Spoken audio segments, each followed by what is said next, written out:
Welcome back to the Cartoon History Channel, and this is Saturday Afternoon Retro Tune 19, The Importance of the Right Voice with the Cartoon. I mean, think about it. What if Steven Hillenburg and Nickelodeon didn't cast Doug Lawrence or Mr. Lawrence as Plankton, or Tom Kenny as SpongeBob, or Bill Fagerbakke as Patrick, or Roger Bumpus as Squidward?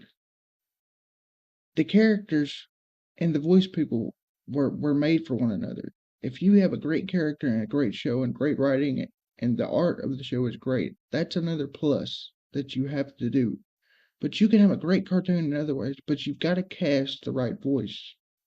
The right voice is a key thing about the show. Like also when they reboot shows but they don't use the original cast. That infuriates the animation fan like myself, and it's just wrong. You need to have the right voice for a new show or a reboot, because the right voice could be just as important in a good way or important as a step back if you don't use the right voice. The right voice comes from the right casting director that cast the right cast on the show. Some casting directors have done a great job, and some casting directors not so much. But the voice matters. The voice matters for the show or the reboot. The animation and the writing are a key factor, but you gotta have the right voice. I can tell you examples of shows that they brought back, but they didn't use the original voice cast, like the 2016 Powerpuff Girls. It wasn't even a Craig McCracken Powerpuff Girls show. They used three different characters that were versions of the original Powerpuff Girls. They had the name, and it was Buttercup, Blossom, and Bubbles. But the three main characters, everybody else came back, but the three main characters were recast, and it wasn't Tara Strong and Kathy Cavadini and E.G. Daily. That tanked the show. It lasted for 3 years and a decent amount of run as far as episodes and stuff, but it lost the heart of the original show by not having the original cast. That's why the voice cast matters, and it always matters. The right casting can put such a heart and soul into the show.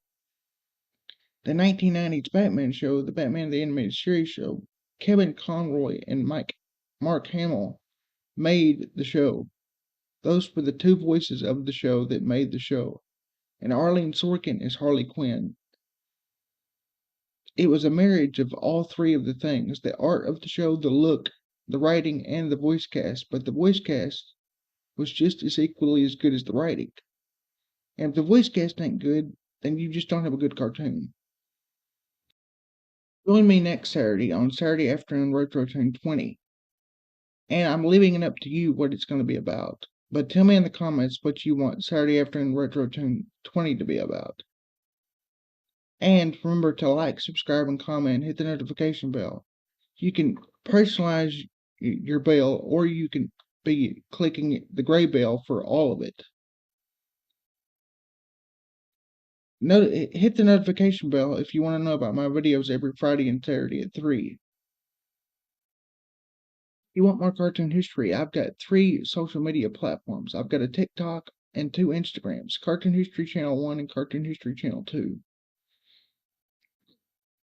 So the links of those will be in the comments. Follow me on my social media if you want more cartoon history.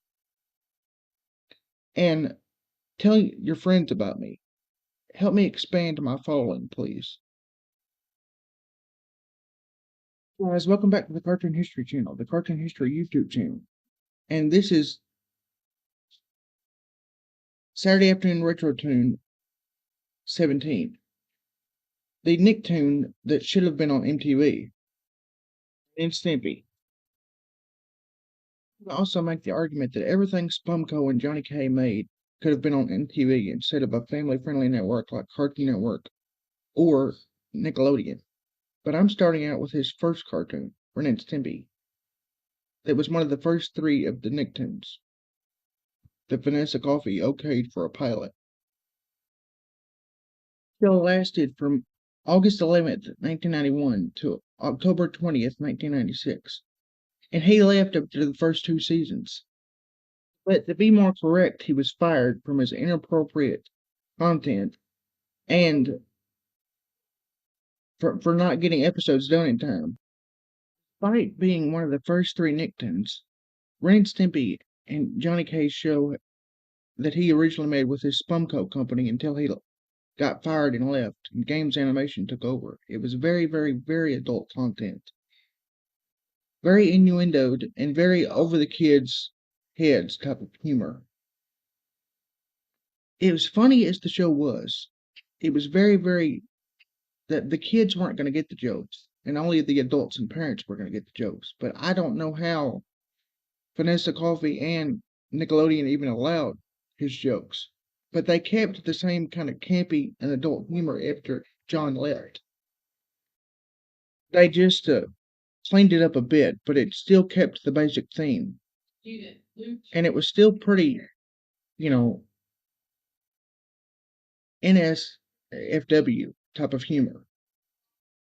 The Nicktoons version of the show was very, very, very blue for its time. And another example of why it should have been on MTV was because of its blueness. Like the Don't Whiz on the Electric Fence episode.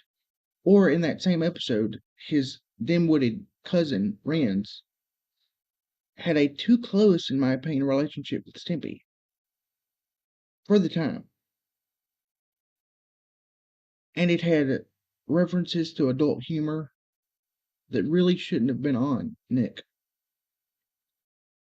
Examples of elements that back then would have normally been considered too far was the Happy Happy Joy Joy dance and Ren's anger towards Stimpy, especially in that same episode when he gets the happy helmet off. He literally beats Stimpy up on a regular basis. Stimpy is the nicer one of the two, and Ren is a butthole antagonist type. But they live together in the same bed. And they're quote unquote friends, but they're kind of like frenemies because Stimpy always does something stupid, and Ren has anger issues to the 10th degree. And not just what the main characters did, but there was also visual gags that were very, very adult, and that obviously went over the kid's head, but that the network should have noticed. And it should have been an MTV cartoon for that very reason. There were dirty jokes that only adults could understand, like that walrus call the police thing. And there were phobia type jokes like dwarfism people phobia, like circus midgets, as the firefighter says. And in the unaired pilot, when they're in the pound, they put one of the dogs to sleep. I mean, I'm not saying it wasn't humorous, but it's very, very adult. It's somewhat funny, some of the show, but it's very, very adult humor that kids wouldn't get. But a lot of the humor on the show is more MTV related. Like some of the gross out humor, a lot of gross out humor. For about 4 or 5 episodes in the 2000s, some of its even dirtier stuff got re-released as Ren and Stimpy, the adult party cartoon. A banned episode where they're the pets of George Liquor, American, where he beats the crap out of George Liquor, and then he turns to Stimpy and says, "You're next." He's training them to be guard dogs. And Ren snaps and beats him up. Because of the gross out humor and the violence of the original Ren and Stimpy, the target audience ended up being young 20-something, college age people, and not the kids. The kids were supposed to be the target audience. That's what Nickelodeon intended. But he didn't want to make a quote unquote kid show. He made his show. And that's the very reason he got banned from the network and fired. There are talks about a few years ago that they're bringing it back, but they're doing it without John. because another reason that he would have been fit for a more adult network is he was a very inappropriate man. And I'm not going to get into details of what the word is that he was, but it starts with a P, and I'm not going to say it. Other examples, other than Ren and Stimpy, that were Spumco shows is later in the early 2000s and late 90s, while he was making and developing his Ren and Stimpy adult party cartoon for Spike TV and other ones like the Ranger Smith and Yogi Bear parody ones. Everything that he made was very, very adult. The Ranger Smith and adult shorts that he made, and even the Jane and George and Elroy short that he made with Spumco. Spumco as a brand as a whole should have been an MTV company. It was its own independent company until he left the show in between 92 and 93. And then Billy West took over for his Ren character, but the Spumco company should have gone straight to MTV. But he stayed on the Family Network networks of other options like Cartoon Network and stuff, and did random freelancing shorts that were just as adult as his original Ren and Stimpy. The Ren and Stimpy adult party cartoon was like the original Ren and Stimpy, same intro and everything, except it said adult party at the end. But it took the adult stuff up to a 10. No, scratch that. It took it up to a 20. And it was so raunchy that it only lasted at least between 4 and 5 and 6 episodes. It didn't even get a full season. If you like this video, remember to like, subscribe, and comment, and hit the notification bell, so you always know about my videos every Friday and Saturday at 3. And tell me in the comments what you want Saturday Afternoon Retro Routine 18 to be about. Welcome back to the Cartoon History Channel, and this is Facts Friday 13, American anime versus Japanese anime. And anime is Japanese animation. This is the comparison of American English airings of Japanese anime versus Japanese in its original airing and its original language.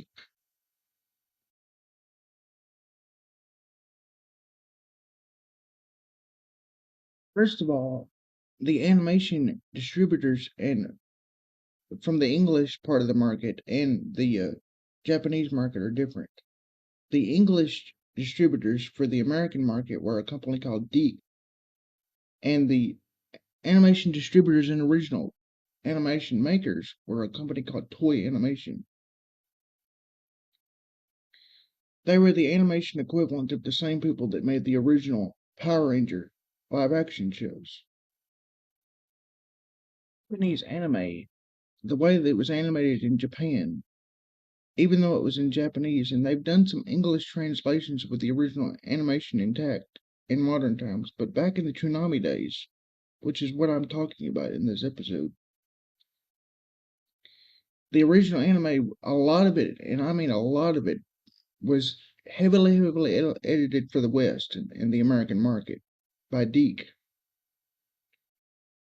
Like, for instance, there was a lot of drugs and violence and a lot of blue content in the original Japanese anime, and things like Dragon Ball Z, Dragon Ball, Sailor Moon, and Yu-Gi-Oh! And Digimon, but especially the Toonami type ones that were the battle cartoons like Dragon Ball and Sailor Moon. There was a lot more edge and a darker tone of edge, that even edgier than, let's just say, Rocco or Ren and Stimpy. And they toned it down. Like, for instance, Master Roshi from the Dragon Ball franchise was a very, very just unethical type person. An old master of karate and the Dragon Ball fighting styles. That he was a very perverted character, so they heavily edited that character. And there have been examples in the original Japanese anime on other cartoons were of child abuse, and they edited that out to the English translation. DiC really had to do so much editing for the American Western market that it's not like the original show at all. Like in some dying scenes, the character wouldn't die, but they would go into suspended animation, and they would still be with the character in spirit. But in the Japanese anime, if they were fighting, the character was gone until they came back like a few seasons later because they were revived. American comics also are based on superheroes and comic, but a lot of the Japanese anime are based on what they call manga, Japanese comics, and the very same kind of shows that when translated to English are based on the same thing, but their comics or graphic novels or mangas are very, very dark. Think of it kind of like The Killing Joke for Batman and those kind of graphic novels, except every one of their series that were in anime are like the Batman The Killing Joke. Sailor Moon was based off something like that. Dragon Ball Z franchise was. It's just Japanese animation and humor has a very, very darker sense of humor. And it's edited in the West because that they tone it down and make it more family friendly. Now there are family friendly elements in the original Japanese, but the American one is just that they completely flip it around and make it into a whole new show. The core basic concept is not the same on the Western market as it is back in the East in Japan. The shows date back past 1997 when Toonami originally started as a late night thing that predated what's known as Adult Swim now. It lasted for 11 years, 97 to '08. It was a Rob 1 and a Rob 2 and a Rob 3. Rob was the host. It was a 3D animation digital robot that was the host of the Toonami. They had Sailor Moon, every kind of Dragon Ball that you could think of. The original Dragon Ball Z, Dragon Ball GT, and all of the Sailor Moons. They had some of the best shows of the anime of back then. They even had, when they were able to get the rights to it, they even had some Pokemon. But they heavily edited for the Western market, and they weren't the same shows. They took out all the sex, drug, and more adult references that were on the Japanese. And I'm not saying that they should have left it in by any means. I'm just saying that they made it more kid friendly and it switched the core message of what they were trying to do with a lot of the over there in Japan. Also, back in the 90s, in the early 2000s, it was a big thing to add one of those EI or educational information moments. They added bits like Sailor Says and things like that to the end of the cartoons on the Toonami. DiC did to make it more fit the this is a family friendly narrative. And Sailor Says would be like, eating is great, but don't overeat and don't become too. Sailor Says don't become too much of a couch potato or too concerned about your appearance. And grades are good, and you need to things like that. Came back 12 years ago in 2012 on Adult Swim. And the modern Toonami, since it's on Adult Swim, is a bit more edge than it used to be. But the old Toonami was based on the original late night Cartoon Network market, which was aimed towards was Friday, Saturday, and Sunday, and it was aimed towards kids and teens. So that's why they toned it down. There are hundreds of thousands of different kinds of anime, but Cartoon Network mainly focused on Sailor Moon and the Dragon Ball stuff. the Dragon Ball franchise, which were based on the Sailor Moon and the Dragon Ball Magni. Pokemon was originally on the Kids WB, and it eventually got some time with Toonami and Cartoon Network, but even they toned it down because of racial relations and other bad things. And that famous Porygon episode that got banned in Japan and in America. That's another example of an anime that was on Toonami that the West really toned down from its original Japanese counterpart. That one, of course, that anime franchise is about Ash Ketchum that wants to be the top Pokemon master and wants to catch them all. Starts out with Pikachu as his little lightning mouse pet, his personal Pokemon, and he ends up being a Pokemon master.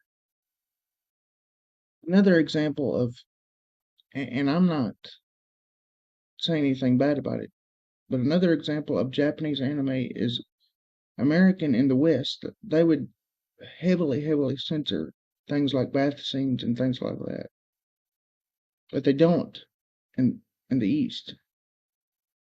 That they're more straightforward with their animation in Japan. That they come out right out and let you see anything and everything. Bad stuff that I've been talking about, drugs, violence. They're very less censor related in the Japanese anime. And the conclusion of this is American English dubs of this anime. They rewrite the history of the shows and from censoring it and stuff. Join me next for Facts Friday 14 and tell me in the comments what you want Facts Friday 14 to be about. And remember to like, subscribe, and comment and tell me how you feel about this episode in the comments. And remember to hit the notification bell so you always know about my videos every Friday and Saturday at 3. I also have 2 Instagrams that are Cartoon History Channel related. Cartoon History Channel 1 that's devoted to my TikToks, and Cartoon History Channel 2 that's related to this channel. They're both on Instagram. And I also have a TikTok, Cartoon History Channel TikTok, that I upload every Tuesday, Thursday, Friday, and Saturday at 10:45. Subscribe to my other platforms if you want more cartoon history. I also have a Facebook cartoon history group that I upload every Friday and Saturday at 3, and every Tuesday, Thursday, Friday, and Saturday at 10:45.